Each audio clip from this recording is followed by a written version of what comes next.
আচ্ছা, এই ভিডিওটা অনেক দিন আগেই করা ছিল, আজকেই পোস্ট করলাম।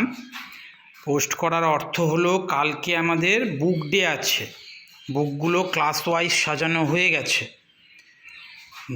আমরা দুজন ক্লাসে এক একজন দুটো করে ক্লাসের দায়িত্ব নেব এবং যেমন বই বিলি করব, সাথে সাথে যেন ড্রেসও ডিস্ট্রিবিউট করতে পারি এবং ড্রেস ডিস্ট্রিবিউট করতে গিয়ে যেন একদম এলোমেলো অবস্থা না হয়ে যায়, যেমনটা গতবার হয়ে গেছিল। হ্যাঁ, সেক্ষেত্রে শর্টিং করা রয়েছে কিভাবে তাহলে আমরা ডিস্ট্রিবিউট করব। আমি যেমন ধরি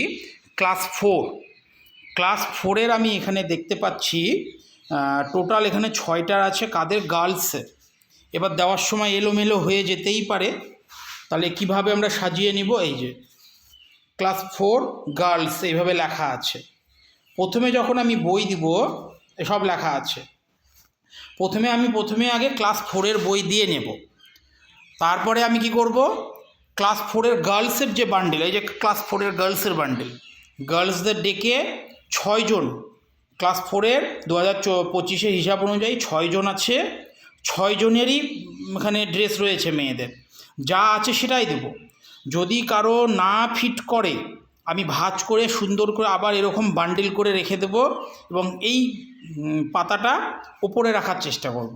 যদি না থাকে, যেভাবে আছে আমরা তো এটা দেখেই বুঝে যাচ্ছি, যেমন এই যে এটা দেখেই আমরা বুঝে যাচ্ছি যে ক্লাস 4-এর গার্লসদের এটা, তো আমরা রেখে দেবো এইভাবে সুন্দর করে বান্ডিল করব। তারপরে ক্লাস 4-এর বয়েজদেরকে দেবো। ক্লাস 4-এর টোটাল বয়েজ আছে 9, এক্সট্রা 1 এখানে দেওয়া আছে বয়েজ, এইভাবে দিয়ে দেবো। তারপরে যেটা যাদের ফিট করবে না তাদেরকে আমি অফিস রুমে থাকবো কালকে, নিচে আমার কাছে পাঠিয়ে দেবে। হ্যাঁ, আমি সেটা যে এক্সট্রা আছে সেখান থেকে বের করে দেব। ঠিক আছে? আচ্ছা, এটা হলো একটা বিষয়। আর তারপরে ক্লাস 3 ক্ষেত্রে বই দিয়ে নেব। তারপরে ক্লাস 3 বয়েসের বই দেবো, আগে জামা দেব, তারপরে ক্লাস 3 গার্লসের জামা দেব। যদি কারো এই বান্ডেলের মধ্যে ফিট না করে, আমি ক্লাস 3 যেরকম গার্লসের বান্ডেল এখানে করা আছে ওরকমই বান্ডেল করে রাখবো। আর আমি নিচে অফিস রুমে থাকবো, আর ভর্তি কালকে করব, সেখানে থাকবো আমি, আর তোমরা আমার কাছে পাঠিয়ে দেবে, আমি ওটা বুঝে নেব। হ্যাঁ, আর প্রত্যেকে ক্লাসে কিভাবে বই দেওয়া আছে আমি দেখিয়ে দিচ্ছি এখনই, সেটা তোমরা সেভাবে সাজানো আছে। বই দিয়ে দেবে, কে কোন ক্লাস দেবে সেটা আমি কালকের জন্য ঠিক করছি। তার মানে এটাই নয় যে সারা বছর ধরে সে সেই ক্লাস নেবে। তোমরা আসবে, তারপরে আমরা সিদ্ধান্ত নেব কে কোন ক্লাস নেবে।